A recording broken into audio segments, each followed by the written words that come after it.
কিন্তু খুব সাবধানতার সহিত ওঠা লাগবে গাছে। আর এই যে আপনারা যে আম্বুলগুলা যে পারবেন, ঠিক আছে?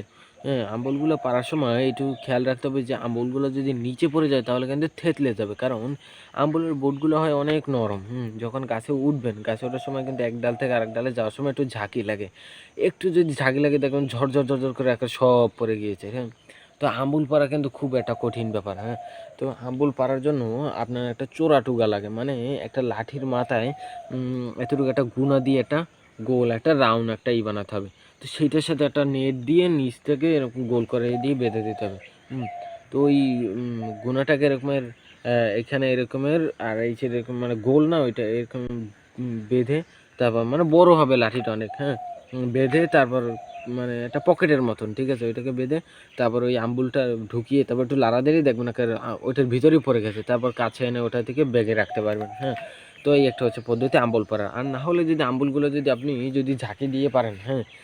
তাহলে কিন্তু দেখা যায় যে থেতলে যাবে। আর ও যদি পানিতে যদি ফেলান তাহলে দেখা যাবে যে পচে যেতে পারে, পানি একটু লাগা থাকলে, হ্যাঁ? পচে যাবে।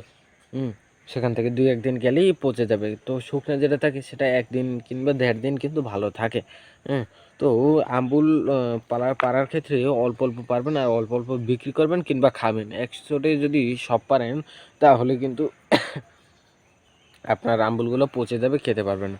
অনেকে আছে যে আম্বুলগুলো পাখিতে খেয়ে ফেলছে, তাড়াতাড়ি বাড়তে হবে সবগুলো আম্বুল। না, পাখিতে খাবে। ওর যার রিজিকে আছে ও সেটা খাবেই আর আপনার যেটা আছে আপনি সেটা খাবেনই। হুম? তো একবারে যদি পারেন আপনি ওগুলো কিন্তু খেতেও পারবেন না। কারণ একটা গাছে দেখা যায় আম্বুল হয় অনেক, প্রচুর পরিমাণে আম্বুল হয়। হুম? দেখা যায় ৫০ কেজির একটা বস্তার প্রায় ১ বস্তা আম্বুল হয়। ওটা কিন্তু দেখা যায় অল্প মানুষের খাওয়া সম্ভব না। তো আপনি অল্প অল্প করে পারবেন আর অল্প করে বিক্রি করবেন কিংবা খাবেন।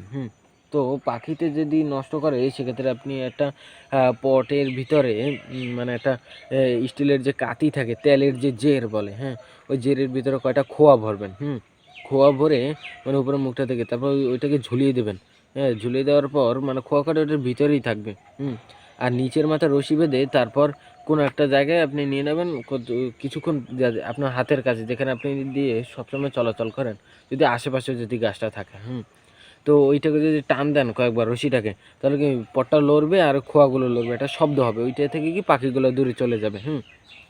এই একটা উপায় আছে আপনার পাখি তাড়ানোর ক্ষেত্রে, ঠিক আছে?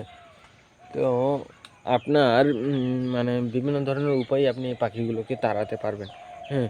তো এই যে বললাম যে ডালপালা এই যে আম্বুলগুলো হয় কীভাবে পারবেন, তো এবার আসি ২য় নম্বর উপকারিতা, সেগুলো হচ্ছে গিয়ে এই যে আম্বুলগুলো যে হয় এগুলো আমরা খেতে পারি, আর এই আম্বুল তারপর এগুলো কিন্তু আমরা বিক্রিও করতে পারি। আমরা এগুলো বিক্রি করি যারা শহর অঞ্চলের মানুষ আছে কিংবা যাদের গাছ নেই তারা কিন্তু কিনে নেয় খাবার জন্য, হ্যাঁ?